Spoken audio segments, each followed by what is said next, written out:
Amados irmãos, boa noite. A graça e a paz do nosso Senhor sobre suas vidas. É uma alegria poder retornar a esta casa, especialmente agora com ar-condicionado, não é?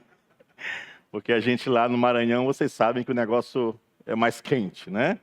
Uma hora dessa lá está fazendo 28, 29, 30 graus à noite, né?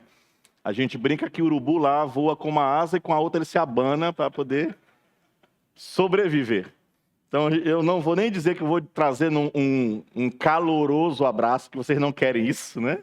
Um pouco mais. Mas está um clima tão gostoso aqui no Rio. Louvado seja Deus por suas vidas.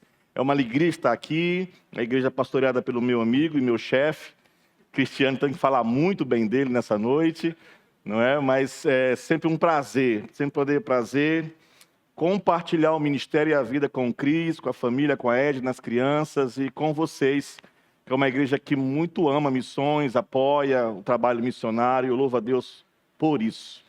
Antes da gente meditar no texto nessa noite, eu queria falar sobre o projeto, rapidamente, o projeto Igreja em Lugar Difíceis, que é um ministério que eu dirijo aqui no Brasil e nos países africanos de língua portuguesa, onde eu dou um treinamento de 2 anos para formar plantadores de igreja para lugares mais pobres, violentos e remotos. Aqui no Brasil, nós temos quase 100 alunos em várias regiões, floresta amazônica, ribeirinhos, quilombolas, sertão nordestino, favelas. E lá em Moçambique, pelo menos hoje em 4 cidades. Então nós estamos viajando agora dia 1º de junho, estaremos chegando em Moçambique, eu, Cássia, minha esposa, e mais 2 pastores amigos, para dar um treinamento para as minhas 4 turmas. Mas só que para a gente percorrer essas 4 cidades, a gente fretou um avião, né, um monomotor, um Cessna, que cabem 5 pessoas. E um dos projetos lá é levar Bíblias para os nossos alunos, livros para os nossos alunos. A maioria das igrejas lá, irmãos, em Moçambique, tem igreja de aluno meu que só tem uma Bíblia. É a Bíblia do pastor, que durante a semana os irmãos vão buscar essa Bíblia e ficam revezando-se 2 dias, a Bíblia passa em cada casa, para que eles possam ler com a família algumas porções da palavra do Senhor. E a gente, nossa casa tem 10, 15 Bíblias aí, né? Algumas guardadas, sem nunca nem ser abertas. Então a gente está levando Bíblias para eles, para esses alunos, para essas famílias, comprando também lá na cidade de Maputo, Bíblias também, para a gente poder distribuir mais ainda. E um dos desafios foi que dentro desse avião, por causa do limite de peso, né, o piloto me liga e diz assim: pastor, pelo peso que já está dando, nós teremos que deixar pelo menos uma caixa de Bíblias, não vai poder levar para outra cidade. Eu disse: não, mas eu não posso deixar as Bíblias, elas têm que ser entregues. E ele disse assim: olha, pelo menos 15 quilos a gente tem que aliviar do avião. Então eu disse: então eu vou perder os 15 quilos, né? Então eu já perdi 12, graças a Deus. Né? Até o dia 30 tem que perder pelo menos mais 3, então orem por isso, por favor. Não me ofereçam monjaro, já me ofereceram lá na igreja. Eu disse: não, eu não quero, me dar o dinheiro que eu compro mais Bíblias. Né? Então, mas já perdi 12 quilos, só diminuindo a alimentação. E eu peço que os irmãos orem, porque ainda faltam aí alguns poucos dias, eu tenho que perder mais 3. Mas aqui que eu já cheguei, aqui no Rio, eu acho que já ganhei pelo menos mais umas gramas. O meu piloto disse que aumentou 2 quilos, eu tenho que perder mais um pouco, né? Eu disse: ele fica e eu piloto. Eu e Cássia, nós escrevemos esse livro, que é uma parábola acerca do Evangelho. Ela trabalha ela gosta de plantas ornamentais, eu sou bonsaísta, então nós escrevemos acerca daquilo que a gente faz com as plantas, uma meditação acerca do que Deus faz conosco, no seu cuidado, na poda, na fertilização. Então, a gente tem alguns exemplares ali. Quando você compra esse livro, ele custa R$35. E uma Bíblia aqui no Brasil, da mais simples que a gente comprou lá, custa R$10 no Brasil. Lá custa R$70. Então, o livro custa metade de uma Bíblia. Então, se você conseguir comprar um livro, você está comprando metade de uma Bíblia, para a gente comprar mais Bíblias lá e distribuir para mais de nossos alunos lá. Então, eu peço aos irmãos que possam cooperar com isso, tá bom? Não se preocupem, é o final do culto, Jesus não vai descer com chicote, você não vai transformar o templo em venda, tá bom? Então vamos lá, Isaías capítulo 6. Isaías 6. Uma outra coisa que a gente está fazendo também é que durante o treinamento são 2 dias em cada cidade. E a gente faz esse treinamento também com o objetivo que as famílias possam participar, para que a gente possa alimentá-las. A maioria dos nossos alunos tem apenas uma alimentação por dia em seus lares. Então a gente vai estar levando também isso, fazendo almoço, jantar, lanche, para que eles possam levar a esposa, os filhos nessa hora e comer conosco. Então também as ofertas servem para que a gente compre esses alimentos, está lá, tá bom? Isaías 6, a visão de Isaías, o seu chamado. No ano da morte do rei Uzias, eu vi o Senhor assentado sobre um alto e sublime trono, e as abas de suas vestes enchiam o templo. Serafins estavam por cima dele, cada um tinha 6 asas, com 2 cobriu o rosto, com 2 cobriu seus pés, e com 2 voava. E clamavam uns para os outros, dizendo: Santo, Santo, Santo é o Senhor dos exércitos. Toda a terra está cheia da sua glória. As bases do limiar se moveram à voz do que clamava, e a casa se encheu de fumaça. Então disse eu: ai de mim, estou perdido, porque eu sou um homem de lábios impuros, e habito no meio de um povo de impuros lábios, e os meus olhos viram o rei, o Senhor dos exércitos. Então um dos serafins voou para mim, trazendo na mão uma brasa viva que tiraram do altar com uma tenaz. Com a brasa tocou a minha boca e disse: eis que ela tocou os teus lábios, a tua iniquidade foi tirada e perdoado o teu pecado. Depois disso ouvi a voz do Senhor que dizia: a quem enviarei e quem há de ir por nós? Disse eu: eis-me aqui, envia-me a mim. Então disse ele: vai e diz a este povo: ouvi, ouvi, e nada entendais, vede, vede, mas não percebais. Torne sensível o coração deste povo, endurece-lhe os ouvidos, fecha-lhe os olhos, para que não venha ele a ver com os olhos, a ouvir com os ouvidos, a entender com o coração e se converta e seja salvo. Então disse eu: até quando, Senhor? Ele respondeu: até que sejam desoladas as cidades e fiquem sem habitantes, as casas fiquem sem moradores, e a terra seja de toda assolada. E o Senhor afaste dela os homens, e no meio da terra seja grande o desamparo.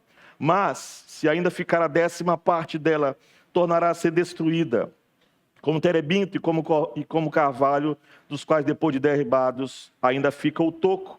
Assim, a santa semente é o seu toco. Amém. Vamos orar só mais uma vez. Senhor, nosso Deus e nosso Pai, nós nos aproximamos agora da Tua palavra, reconhecendo que somos infinitamente necessitados, desesperadamente de Ti.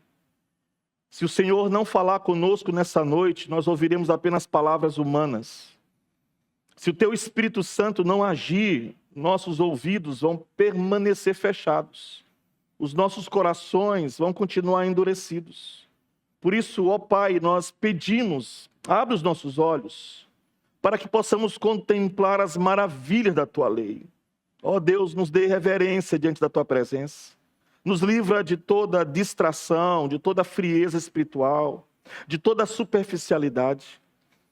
Que este não seja apenas mais um culto, mais um sermão pregado, mais um momento religioso. Que seja um encontro verdadeiro com o Deus Santo, glorioso, que reina eternamente. Abençoe agora a exposição da Tua palavra. Dá fidelidade à pregação. Me dê clareza para pregar a Tua palavra, Senhor. Dê atenção, humildade aos ouvintes. E que Cristo seja exaltado acima de todas as coisas. E que ao ouvirmos a Tua voz, possamos responder com sinceridade esta noite: eis-me aqui, envia-me a mim. Nós oramos em nome de Jesus. Amém. Amém.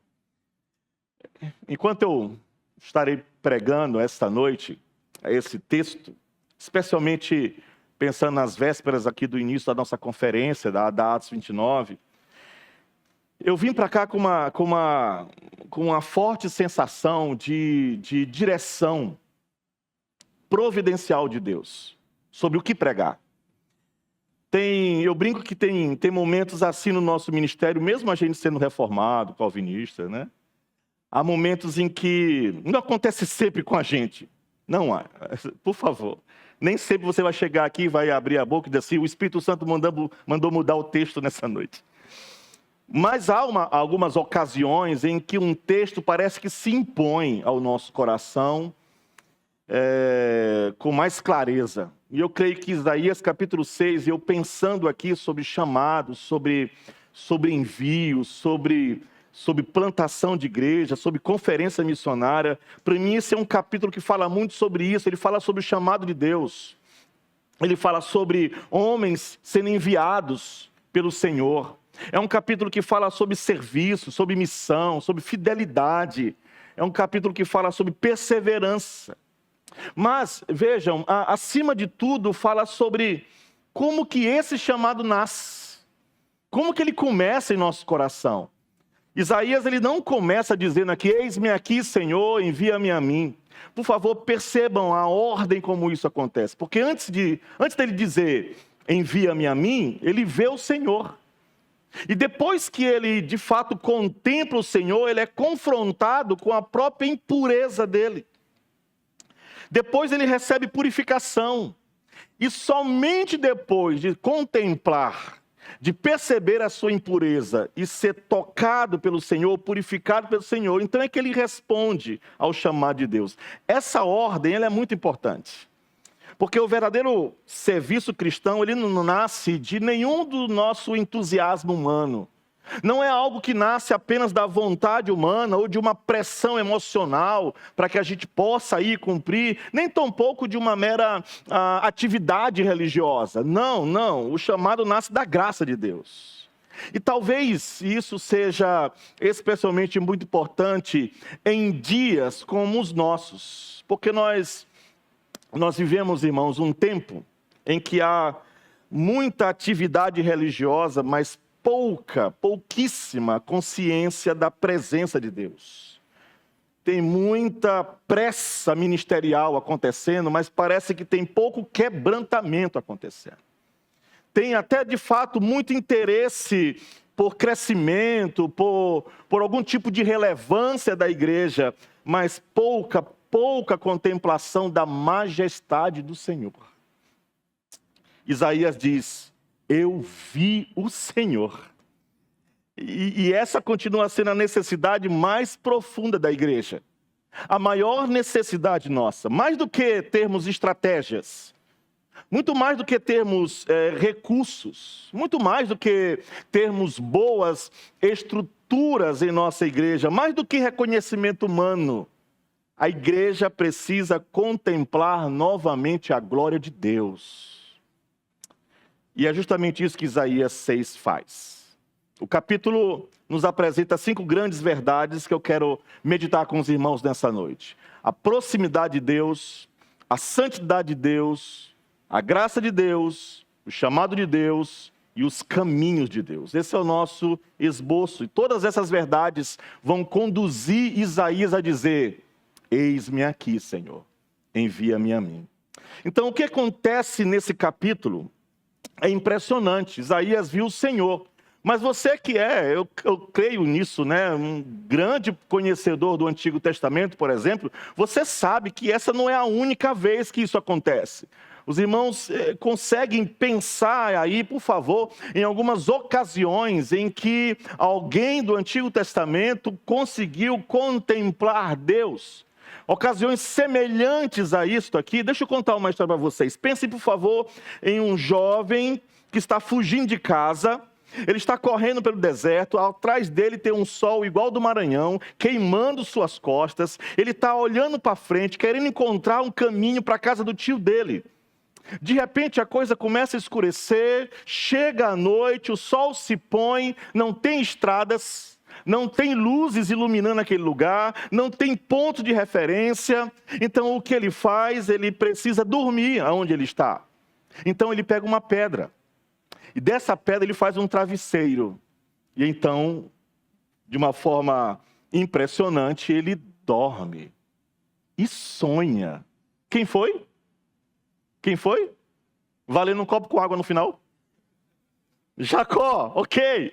Agora, no sonho, ele vê uma escada. E nessa escada, o que ele vê? Ele vê anjos subindo e descendo aquela escada até o lugar onde ele estava. Então, os seus olhos percorrem aquela escada, vão até o alto e diz que ele viu o Senhor.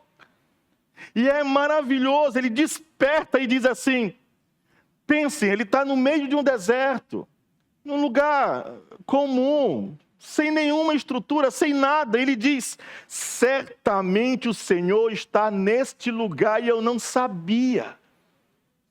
E ele teve medo. Então ele disse acerca daquele lugar aparentemente comum, ele diz: quão temível é este lugar. Este lugar só pode ser uma coisa, a casa de Deus, esse lugar é a porta dos céus. É sempre assim. Às vezes o véu é retirado e a gente consegue ver coisas que a gente não vê naturalmente. Às vezes nós somos invadidos por uma forte percepção de que Deus está presente conosco. Às vezes a gente se torna consciente dessa proximidade de Deus, não é? Hoje, cantando no louvor, se você não sentiu a presença de Deus, é impactante, não é? Quando a igreja está cantando em uma só voz, o autor de Hebreus diz que Cristo está cantando ali através da igreja. É impressionante você estar ouvindo a voz de Cristo cantando, a proximidade de Deus. Às vezes a gente se torna consciente disso, mas isso é verdade o tempo todo. Mesmo que você não tenha essa consciência de que Ele está perto de você, Ele sempre está presente. A verdadeira grandeza de uma igreja não está primeiramente na sua história, não está nos seus números, não está nos seus recursos, não está na presença de Deus. A verdadeira grandeza da igreja é esta: Deus está presente no meio do seu povo, aleluia, presente, o Senhor está neste lugar. Pense comigo, Moisés tinha 80 anos de idade. Moisés passou 40 anos numa educação em tempo integral na maior faculdade federal da época do Egito, o Palácio de Faraó.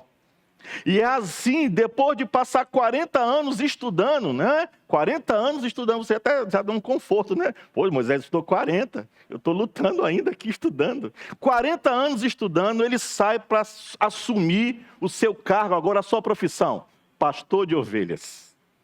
Não combina muito, né? 40 anos estudando para ser pastor que nem Cris. Não dá, né? Mas aí então, aquele homem, depois de 40 anos de estudo, ele está andando por um lugar chamado Horebe. E ele abre os olhos e de longe ele vê um arbusto pegando fogo. Um cara que estudou 40 anos se tornou um pesquisador. Ele não pode deixar aquele negócio lá sozinho. Ele tem que ir lá investigar. Ele quer investigar aquele lugar, então ele se aproxima do arbusto e ouve uma voz: Moisés, Moisés. Ele disse: eis-me aqui, Senhor. Moisés, não te chegues para cá. Tira as sandálias dos teus pés, porque este lugar em que estás é terra santa. E aí a voz continua: eu sou o Deus de teu pai, o Deus de Abraão, o Deus de Isaque, o Deus de Jacó. Vejam, ali, naquele pequeno pedaço de deserto, Moisés cobre o rosto porque tem medo de olhar para Deus. Agora nós estamos aqui, nessa história de Isaías, no ano 740 a.C. O rei não era mais visto já há algum tempo. Ele havia ficado doente, ele havia ficado leproso. E ele vivia agora isolado das pessoas, mas agora, segundo o texto, o rei morreu. Isaías entra naquele lugar chamado templo, um lugar movimentado. Pessoas entram e saem dali o tempo todo. Na verdade, não era um lugar silencioso. Não. Havia animais sendo levados para o sacrifício. Havia carcaça de animais sendo retirada de lá. Havia movimento dos sacerdotes para assumir os seus turnos de trabalho. Os levitas também entravam e saíam daquele lugar. Isaías já estivera ali algumas vezes. Mas dessa vez algo diferente acontece. O véu é retirado. E o texto diz: no ano da morte do rei Uzias, eu vi o Senhor assentado sobre um alto e sublime trono, e as abas das suas vestes enchiam o templo. Vejam, vocês conseguem perceber um problema nessas três histórias? Há um problema em Jacó ter visto Deus. Há um problema em Moisés ter visto Deus. Há um problema em Isaías contemplar Deus. Quando no Novo Testamento, João, no capítulo 1, verso 18, diz: ninguém jamais viu Deus. Como que o Novo Testamento pode dizer que ninguém jamais viu Deus, quando a gente está lendo nas Escrituras, vendo ocasiões em que os homens claramente o viram? O que João quer dizer no primeiro capítulo do seu Evangelho? Ele quer dizer que ninguém jamais viu Deus na sua essência divina. Ninguém jamais viu o Deus Pai. E é por isso que o versículo, em João capítulo 12, verso 41, o texto diz assim, em capítulo 1, verso 2, verso 18, o Deus unigênito, que está no seio do Pai, é quem o revelou. Ninguém jamais viu Deus, mas o Deus unigênito, quem é o Deus unigênito? Cristo, que revela Deus. Então a pergunta é, quem Jacó viu? A pergunta é, quem Moisés viu? A gente sabe quem Isaías viu. Porque João no capítulo 12, verso 41, vai dizer assim, falando de Jesus, Isaías disse isso porque viu a glória dele, de Cristo, e falou a seu respeito. João está falando sobre Cristo. Isaías viu, não o Senhor Deus Pai, ele viu Cristo, o Cristo pré-encarnado. Moisés viu Cristo, Jacó viu Cristo. Então, meus irmãos, chegou o dia em que o médico fez o seu trabalho com você. Se você veio do interior, lá do Maranhão, a parteira fez um bom trabalho com você. Trouxe você à vida. E sabe de uma coisa? Quando você nasceu, você estava na presença de Deus. Vocês estavam na presença. Onde vocês estudaram? Vocês estavam na presença de Deus. Onde vocês vivem? Onde vocês moram? Vocês moram na presença de Deus. Onde vocês passam as noites de sábado? Vocês passam a noite de sábado na presença de Deus. Sempre, sempre na presença de Cristo. Esse é o primeiro grande tema presente nesse capítulo, a presença de Deus. E a gente chega agora ao grande tema, o segundo grande tema, encontrado dos versos 2 ao verso 5, a santidade de Deus. Eu não sei se vocês já receberam muito ensino sobre anjos. Ensina sobre anjos aqui? A gente tem medo, né, de falar disso? Tem medo, né? Os irmãos sabiam que existem anjos? Vocês sabiam que existem essas criaturas gloriosas chamadas de anjos? Vocês sabiam que, na verdade, segundo as Escrituras, há muitos anjos presentes neste exato momento aqui? Olha um ali atrás do Eric. Não olhe não, porque... Fala sério, o que vocês acham que iria acontecer se um anjo se materializasse agora aqui, a gente sendo reformado? Todo mundo saía correndo, não é verdade? Se fosse pentecostal, não, abraça o anjo, pega no pé do anjo. Mas se não, por favor, Deus, não faz isso com a gente aqui agora. Havia alguns homens bastante fortes numa noite, num campo próximo a Belém. Vocês se lembram? Eles viram um anjo. Aquele anjo apareceu diante deles, então o evangelista Lucas nos diz que a glória do Senhor brilhou ao redor deles, e o texto diz, continuando, que aqueles homens ficaram cheios de temor, de medo, porque um anjo apareceu. Vocês se lembram do dia em que um anjo provocou um terremoto na terra? Sabe que dia da semana era? Era um dia como esse, era um domingo. O domingo da ressurreição do nosso Senhor Jesus Cristo. O anjo desceu, apenas um anjo. E quando ele desce, houve aquele terremoto, ele remove a pedra, não para que Jesus pudesse sair, mas para que nós pudéssemos colocar a cabeça dentro e ver que não havia mais ninguém lá, louvado seja o Senhor. Mas ao redor daquele sepulcro havia uma guarda, uma guarda armada de soldados romanos. O que eles viram quando contemplaram o único anjo? As Escrituras vão nos dizer que o rosto daquele anjo brilhava como um relâmpago. As vestes deles eram brancas como alva lã.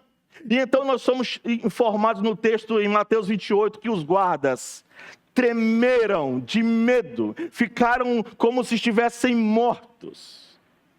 Um anjo. Mais tarde, algumas mulheres vão chegar lá e veem dois anjos. Agora são mulheres crentes, é claro, não é? Elas não vão sentir a mesma coisa que aqueles guardas sentiram. O impacto é diferente, mas também caíram com o rosto em terra. Porque os anjos são criaturas maravilhosamente gloriosas, meus irmãos reformados. Eles existem. E tem anjos e anjos, ok? Tem anjos, tem principados, tem potestades, tem querubins. Uau, querubim, coisa mais linda. Mas como seria contemplar uma classe de anjos que ninguém jamais viu, exceto uma pessoa, Isaías? Uma classe de anjos cujo nome significa ardentes, ou aqueles que queimam, serafins. Se um anjo comum quase nos mataria de medo, imagine se a gente olha agora um serafim flamejante. Como que esses seres servem a Jesus? Como se comportam na presença de Cristo? A glória é tão indescritível que tudo que a gente pode dizer é que eles com duas asas cobrem o rosto, porque não conseguem suportar a glória ardente de Jesus. Com outras duas asas cobrem os pés, tamanha é a humildade deles, porque não querem tocar o solo onde o seu Senhor toca. Com duas asas eles estão prontos para voar e a obedecer rapidamente a ordem do seu Senhor, governador do universo. Vejam, eu não posso explicar plenamente o que é santidade. Tudo que eu sei é que criaturas puras, tão puras, que nunca pecaram, que jamais pecarão, elas ficam perplexas diante da santidade de Deus. E esses seres gloriosos e ardentes estão ali, dizendo uns aos outros em uma canção constante, sem cessar, em completo assombro: Santo, Santo, Santo é o Senhor dos exércitos, toda a terra está cheia da sua glória. Então aquele templo onde Isaías estava começou a tremer. E naquela visão, tudo se enche de fumaça. E minha pergunta é, como é que vocês acham que Isaías se sentiu naquela hora? A impureza diante da pureza. Ou melhor colocando, a impureza diante da santidade de Deus. Nós nem sequer possuímos palavras que possam descrever o que isso significa. Aquela tremenda sensação de impureza. Aquela profunda percepção de que todos ao redor são impuros. Ele diz: eu habito no meio de um povo de impuros lábios como os meus. Esse senso de ruína. A consciência de que Deus é santo e eu não sou. A percepção da completa indignidade e condenação que vem sobre mim. E eu quero lembrar para mim mesmo nessa noite, aos irmãos, que foi na presença desse Deus que vocês e eu nascemos. Foi na presença desse Deus que eu e vocês fomos para a escola a primeira vez. Foi na presença desse Deus que nós pronunciamos em algum momento da vida o nome de Deus em vão, ou de forma leviana. Foi na presença desse Deus que nós em algum dia aumentamos aquela história, ou contamos aquela pequena mentira na presença deste Deus. Foi na presença deste Deus que nós fizemos coisas que ninguém deveria nem pronunciar. E esse Deus é Pai, Filho e Espírito Santo. 3 pessoas que são Deus em um só Senhor, Deus poderoso, Santo, Santo, Santo é o Senhor dos exércitos. O mesmo Deus que mais adiante dessa passagem vai dizer: a quem eu vou enviar? Quem há de ir por nós? E vocês e eu temos vivido todos os dias da nossa vida na presença da Santíssima Trindade. Amém? Isso é uma verdade. Nossa passagem fala sobre proximidade de Deus. Nossa passagem fala sobre santidade de Deus, mas nossa passagem fala também sobre a graça de Deus. Os irmãos podem ver isso nos versos 6 ao verso 7. Graça, naturalmente, é uma palavra que a gente ama dizer, não é? É uma grande palavra bíblica, grande palavra cristã. Graça significa grande bondade, ou uma bondade não merecida, uma bondade imerecida, uma bondade que não é provocada por nós, é concedida livremente a nós. Uma bondade que não pode ser conquistada por nós, é um dom, é um presente que Deus nos dá. Essa passagem fala sobre graça de Deus. Como é que vocês acham que Isaías se sentiu enquanto estava cheio daquela sensação de impureza, ouvindo aquele coral de anjos cantando que Deus é santo, quando de repente, do meio daquele coral de serafins, ele vê um se levantar ou voar e ir na direção dele? Vocês imaginam o que ele deve ter sentido? Eu creio que Isaías deve ter ficado aterrorizado. Aquele ser em chamas indo na direção dele. Como você se sentirá no dia do juízo final? Quando o dedo de Deus apontar para você? Quando toda a humanidade estiver diante do tribunal de Deus e chegar a sua vez de responder, sem qualquer possibilidade de fuga, como você vai se sentir? Eu creio que Isaías deve ter ficado aterrorizado. Eu penso que Isaías sentiu algo semelhante ao que nós pensamos agora, quando pensamos no tribunal de Deus. Mas o serafim não vem diretamente em direção a ele. O serafim, ele vem em direção a ele, muda a rota e vai a um outro lugar. Porque naquele templo, tinha algo que estava sempre lá. Todas as manhãs, os sacerdotes pegavam um cordeiro, matavam o cordeiro e colocavam sobre o altar do holocausto, para que a chama queimasse. Um cordeiro inocente, um cordeiro puro, um cordeiro sem defeito. Eles o matavam e o colocavam sobre o altar até que ele fosse completamente consumido pelas chamas. Então vejam, durante o dia inteiro o fogo queimava, nunca se apagava. Quando caía a tarde, aquele cordeiro já estava consumido pelo fogo. Então eles pegavam outro cordeiro, matavam o cordeiro e colocavam naquele lugar. Então a noite inteira o fogo queimava e a fumaça do holocausto subia. O dia inteiro, tomavam um outro cordeiro e matavam e colocavam um outro cordeiro ali. Durante então todo o tempo o fogo continuava queimando, até que, quando chegava amanhã, não havia mais nenhum vestígio daquele cordeiro. O cordeiro estava sempre consumido. O holocausto nunca parava, o sacrifício nunca parava. É um substituto para remover o pecado. É isso que ele significa. Porque eu deveria sofrer a punição pelos meus pecados, então uma outra coisa tinha que morrer no meu lugar. Mas pensem comigo, eu estou na presença da Trindade agora. A minha pergunta é, será possível que o sangue de um cordeiro possa remover o meu pecado? Será possível que simplesmente tomar um cordeiro, matar o cordeiro, colocar o cordeiro sobre as brasas, pode fazer alguma coisa com a minha consciência, ou com a minha impureza que tanto ofende Deus? Poderia um sacrifício assim me reconciliar com Deus? Poderia isso trazer o meu favor, o favor de Deus a mim? Eu sei que a resposta os irmãos sabem de qual. Qual é? Qual é? Pode falar. Não? Eu vou dizer. Não ou não? Para ninguém errar. Não. Não pode. Todos nós podemos dizer não. Porque é óbvio que um animal não pode morrer no meu lugar e saciar a ira de Deus sobre mim. Não pode. Eu sou culpado diante do Senhor. Então por que afinal tinha ali um cordeiro sendo queimado todos os dias, todas as horas? Porque era uma figura. Era uma imagem.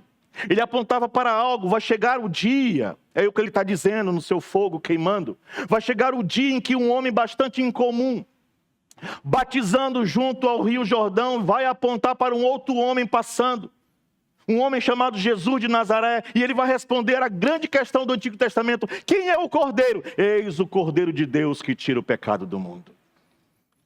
concebido pelo Espírito Santo, nascido da Virgem Maria, vivo e andando pelas regiões da Galileia. E cada vez que eu peco contra um Deus infinito. E cada vez que eu peco, o meu pecado possui uma culpa infinita. E cada vez que eu peco, eu mereço uma punição infinita. Portanto, se alguém tem que me substituir, carregar meu pecado, esta pessoa precisa ser infinita, precisa ser Deus. Mas também precisa ser homem, porque eu sou homem. Então vejam só, é exatamente o que Cristo é: Deus e homem. Duas naturezas distintas de uma só pessoa, o Senhor Jesus Cristo. Aquele que suportou a ira infinita em sua pessoa infinita e satisfez plenamente a ira infinita naquela sexta-feira. Era por isso que o Cordeiro estava ali, apontando continuamente para aquele grande acontecimento em que o Messias prometido, o Salvador prometido, viria ao mundo. Foi prometido de várias maneiras. Foi prometido por palavras, por figuras, por profetas. Ninguém tinha como esquecer que o Salvador viria. Então o serafim levanta e vai até o altar, mas o cordeiro já estava consumido pelo fogo. O que ele faz? Ele pega uma brasa ardente do altar e traz ela até Isaías. E toca os lábios dele. E se você é alguém de mente fértil como a minha, você escuta até o som. Então o texto diz a interpretação: eis que ela tocou os teus lábios, a tua iniquidade foi retirada e perdoado o teu pecado. Vejam, aqueles que não são crentes no Senhor Jesus, não sabem o que significa acordar pela manhã com a consciência limpa. Talvez até com a consciência cauterizada, mas não conhece a paz que só o perdão de Deus pode dar. Vocês já passaram por uma forte chuva de inverno aqui no Rio. O vento soprando com violência, céu escuro, trovões abalando as casas, ruas alagadas, árvores caídas, a sensação de que tudo está tomado pelo caos e a gente não tem o que fazer. Mas então, depois da tempestade, o céu começa a abrir, o sol reaparece e você diz: aleluia! Glória ao meu Senhor! Como isso é maravilhoso, ver o sol! É uma emoção, não é? Uma sensação impressionante, mas nem essa sensação começa a descrever o que significa ter o pecado retirado. O que é ter o pecado removido? O que é essa sensação de alívio e paz? Deus, Ele é um Deus muito bondoso com pecadores. E quando um homem, uma mulher, um adolescente, um menino, uma menina percebem que Deus está perto, entendem que Deus é santo, ficam profundamente envergonhados, talvez até amedrontados, Deus é muito bondoso com eles. São aqueles que não se importam que encontram a ira de Deus. São aqueles que levantam os punhos contra o Senhor que encontram a ira de Deus. São aqueles que fingem que essas coisas que eu estou falando são mentiras, que sentem a ira de Deus, mas não vocês. Não aqueles que têm vergonha dos seus pecados. Não aqueles que estão profundamente perturbados por seus pecados. Não aqueles que estão angustiados pelo fato de serem ímpios. Deus é muito bondoso.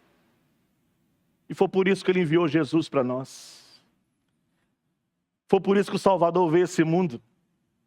Foi por isso que o Salvador olhou para mim e para você, homens e mulheres pecadores, nos olhos e disse: vinde a mim. Vinde a mim, todos vocês que estão cansados e sobrecarregados, eu vos aliviarei. Este é Deus. Palavras maravilhosas vindas do Criador do mundo. Palavras maravilhosas vindo do juiz de toda a terra. Foi por isso que Ele veio.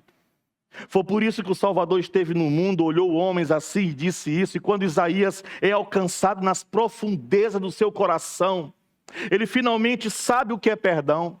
Ele agora experimentou algo da proximidade de Deus. Ele agora experimentou algo da santidade de Deus. Ele agora experimentou algo do que é ser tocado pela graça de Deus. E o quarto tema presente na nossa passagem é o chamado de Deus. Eu queria que a gente pudesse ler verso 8. Verso 8. Quantas vezes vocês já leram essa passagem? Todos juntos, o que diz? Pode ler sem medo. Tem Bíblia aí, não? Vamos lá, pode ler, Eduardo, por favor, em voz alta aí. Depois disso, ouvi a voz do Senhor que dizia: a quem enviarei? E quem há de ir por nós? Eu respondi: eis-me aqui. O que Isaías ainda não tinha ouvido até aquele momento? Ele havia visto muitas coisas. Ele havia ouvido coisas impressionantes. Ele havia ouvido os serafins. Ele havia ouvido um serafim particular falando com ele em nome de Deus. Mas havia uma coisa que ele ainda não tinha ouvido. Mas agora os seus ouvidos estavam afinados com os céus. Ele havia sido perdoado dos seus pecados. E então ele ouve algo que ele nunca tinha ouvido na vida. Ele ouviu a voz do seu Senhor. O verso 8 diz: a quem enviarei, quem há de por nós? Ah, irmãos, que dias terríveis eram aqueles de Isaías. Ele habitava em um pequeno reino chamado Judá, cuja capital era Jerusalém. E logo ao norte havia um outro pequeno reino chamado Israel, capital Samaria. E as coisas pareciam estar indo muito bem entre eles. Havia existido uma guerra antes, agora estavam razoavelmente em paz. Talvez alguém dissesse: que época maravilhosa para viver.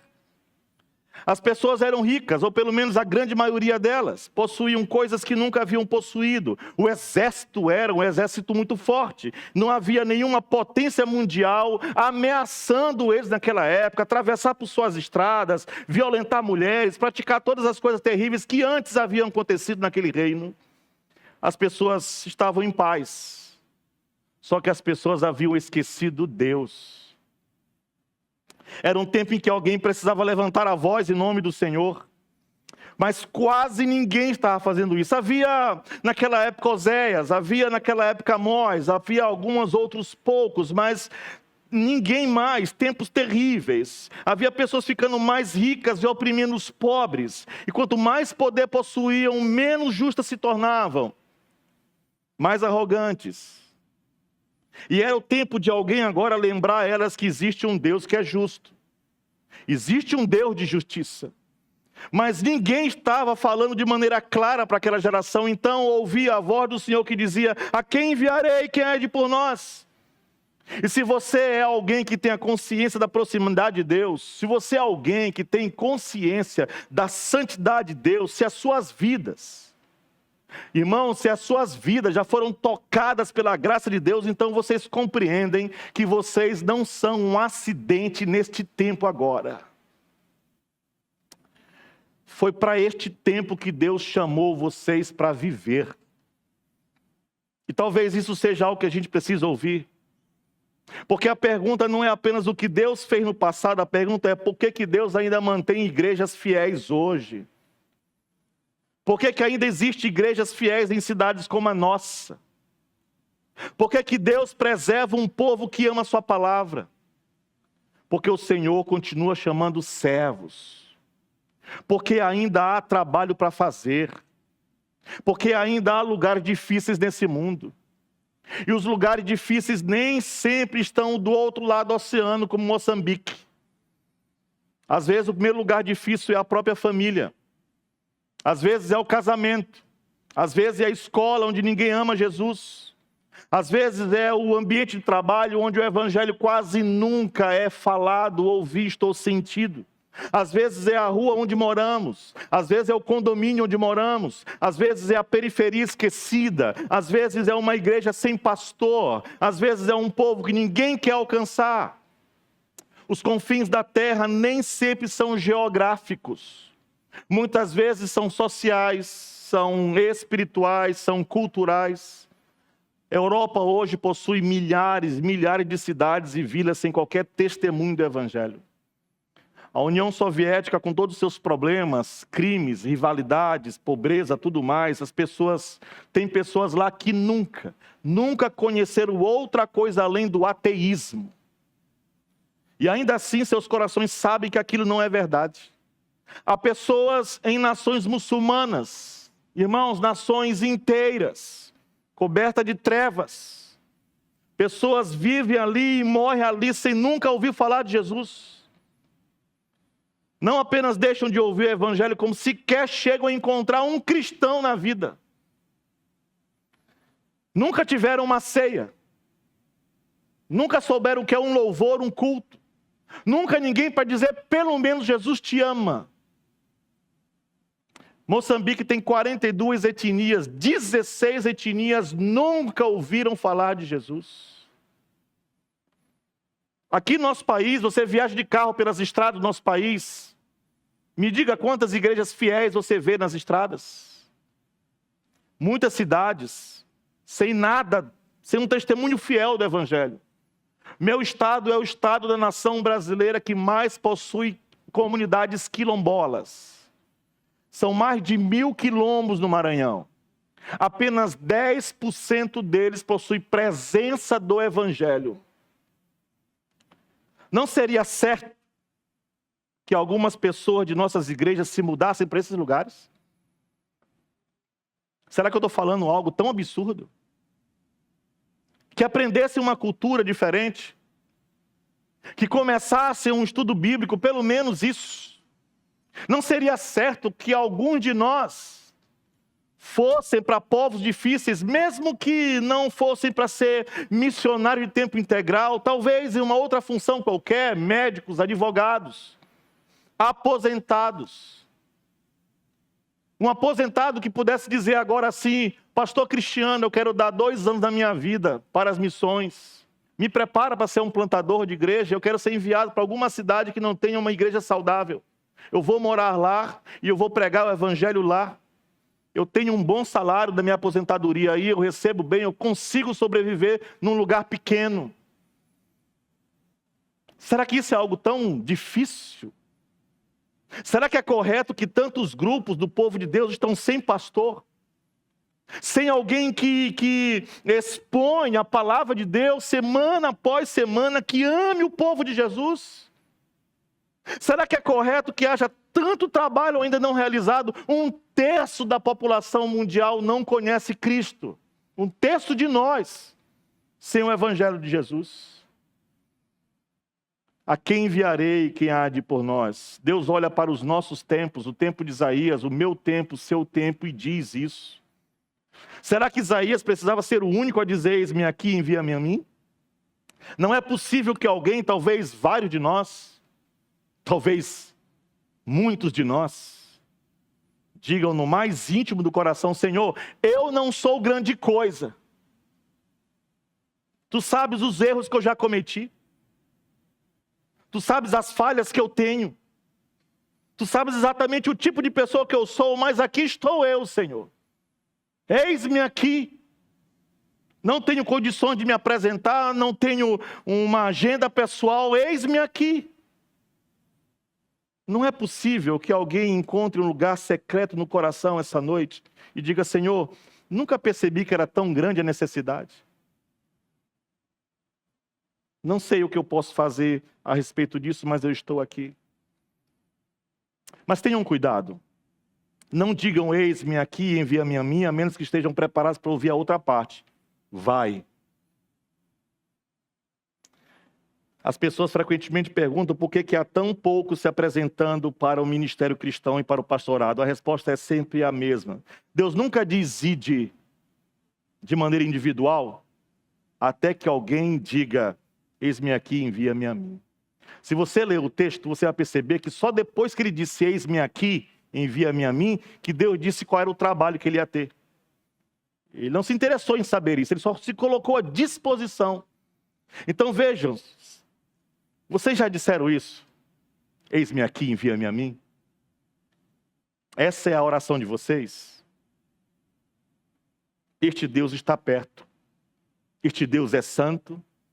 Ele é gracioso. Ele continua chamando. Amém? E por fim, o quinto tema dessa passagem, verso 9 até o final. Falamos de proximidade, santidade, graça, chamado.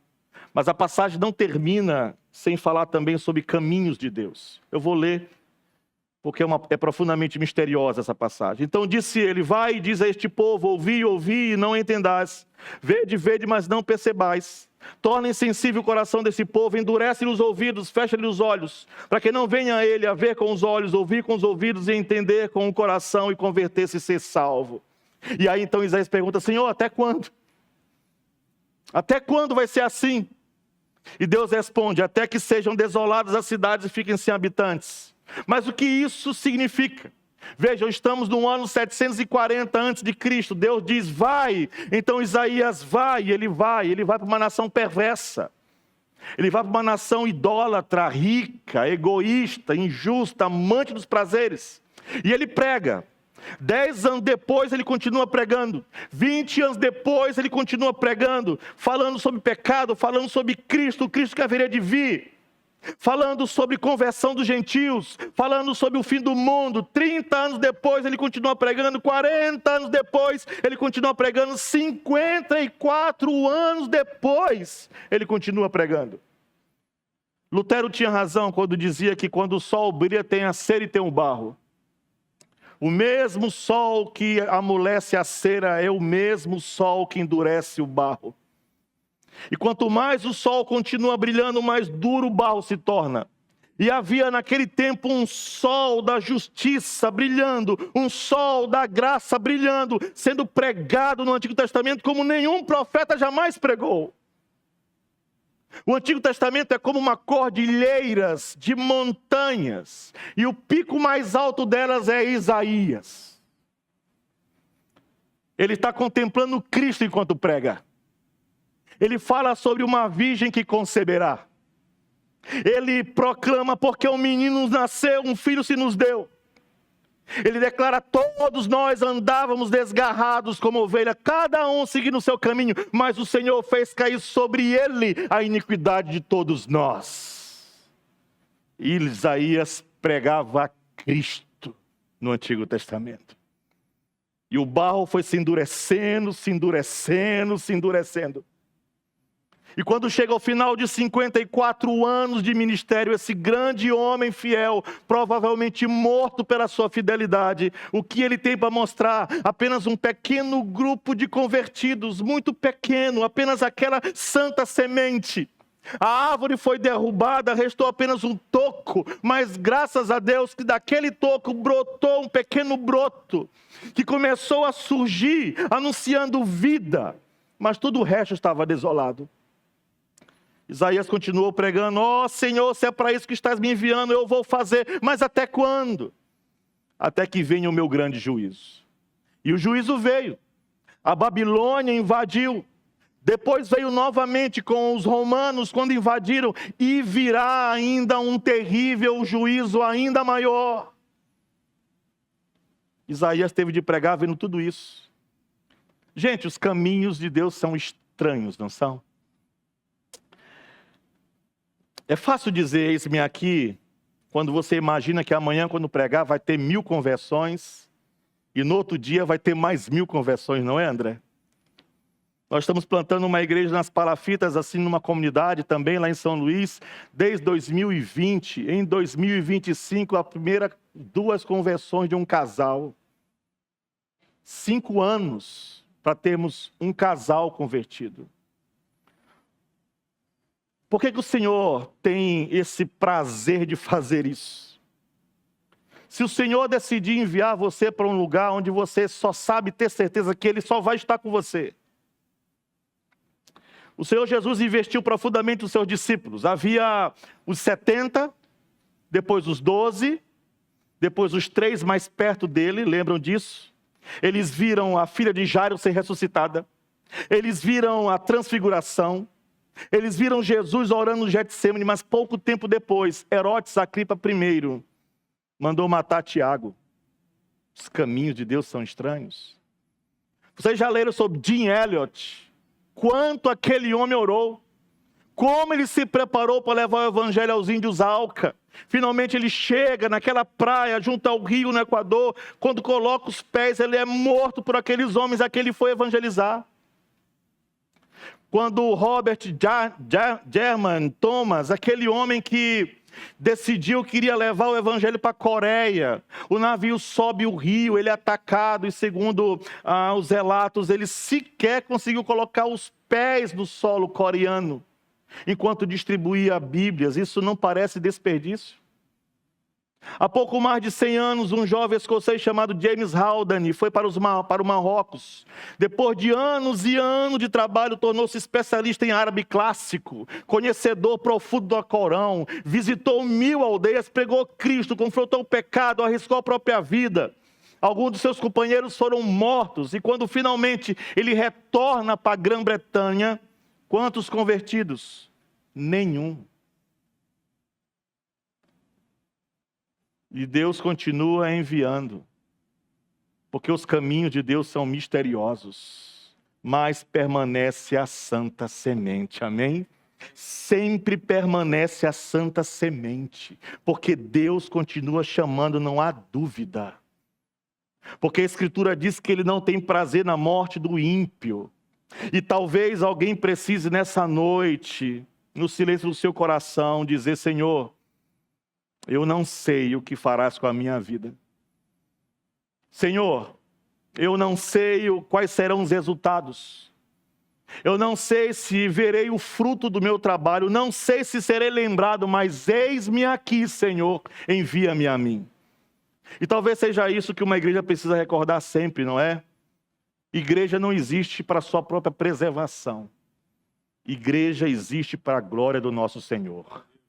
Existe para proclamar Jesus, existe para permanecer fiel, existe para dizer geração após geração: eis-me aqui, eis-me aqui. E talvez essa seja a pergunta que permanece diante de nós nessa noite. O que nós vamos fazer com a voz de Deus? Isaías viu o Senhor, foi quebrantado pela santidade de Deus, alcançado pela graça de Deus, então ouviu o chamado, tudo conduziu para a resposta: eis-me aqui, envia-me a mim. Talvez alguns aqui nunca tenham vindo verdadeiramente a Jesus. Talvez conheçam a linguagem da igreja, cultos, hinos, doutrinas, mas talvez não tenham experimentado ainda o perdão que Isaías fala. Talvez nunca conheceram de fato a paz de uma consciência purificada. Talvez nunca ouviram verdadeiramente o convite da cruz: vinde a mim. Então, esta noite, o chamado de Deus para você é primeiro para um chamado à graça. Venha para Jesus. Corra para Cristo. Confie no Cordeiro de Deus que tira o pecado do mundo. Mas talvez haja também crentes aqui. Crentes que precisam dizer novamente nessa noite: Senhor, eis-me aqui, envia-me a mim. Talvez para servir na própria igreja local. Talvez para permanecer aonde você está. Talvez para pastorear. Deus levanta pastores nessa igreja. Talvez para ir a algum lugar. Talvez para evangelizar na sua escola, trabalho, condomínio, rua, casa. Talvez para começar um estudo bíblico em seu lar. Talvez para alcançar uma comunidade esquecida. Talvez para sustentar missionários. Talvez para abrir o bolso. Talvez para abrir a porta da sua casa, do seu apartamento e receber pessoas e ali falar do Evangelho. Talvez simplesmente para viver fielmente em um lugar tão difícil quanto é o Rio de Janeiro. Porque lugares difíceis nem sempre estão longe. Ok? Às vezes estão dentro da nossa própria cidade. Não é? Rio das Pedras. Talvez dentro da própria casa. Talvez. E Deus continua perguntando: a quem enviarei? Quem há de ir por nós? Que essa noite a gente ouça novamente a voz do Senhor. Porque, irmãos, a mesma graça que tem sustentado essa igreja até aqui é a mesma graça que continua enviando a sua igreja pelo mundo afora. Pastores passam, irmãos. A gente está ficando velho. Eu já passei dos 50. Estou mais perto dos céus do que quando eu vim para Jesus. Mais da metade da minha vida já foi no Evangelho por causa daquela mulher bem ali que pregou o Evangelho para mim. Por isso os pés dela são os pés mais lindos do mundo. Pede para olhar os dedinhos dela. Quão formosos são os pés daqueles que anunciam boas novas. Que isso seja uma verdade para você também. Gerações passam, mas Cristo, o nosso Senhor, continua sendo o Rei. O nosso Senhor continua reinando. O nosso Senhor continua no trono e a santa semente permanece para a glória dele. Que Deus os abençoe. Que Deus faça resplandecer seu rosto sobre vocês. E que Deus continue a usar essa igreja para a glória dele. Vamos orar mais uma vez? Senhor, nosso Deus e Pai, santo, santo, santo és tu, Senhor dos exércitos. Toda a terra está cheia da tua glória. Nesta noite nos colocamos diante do teu trono com temor, reverência e gratidão, reconhecendo que tu és o Deus que reina soberanamente sobre a história, sobre a igreja, sobre cada detalhe da nossa vida. Que a igreja do Redentor jamais exista para ela mesma. Que seja uma igreja que olha para o alto, contemple a tua santidade e ao mesmo tempo olhe para fora, ouvindo o teu chamado. Levanta missionários aqui, levanta pastores, levanta líderes, servos, famílias, comprometidas com o reino. Que desta igreja saiam homens e mulheres para lugares difíceis, para as periferias, para os sertões, para as nações, para povos não alcançados. Que Cristo continue sendo o centro desta comunidade. Que a tua palavra continue sendo pregada com fidelidade. Que o teu Espírito continue operando com poder. E que tudo o que fizerem seja para a glória do teu nome. Nós sairemos agora daqui, Senhor, lembrando que o nosso Rei continua sentado no trono. Os tempos mudam. As circunstâncias passam, mas tu permaneces soberano para sempre. Nós oramos em nome de Jesus, o cabeça da igreja, o Rei exaltado e glorioso. Amém, amém, amém. Deus muitos abençoe, irmãos queridos.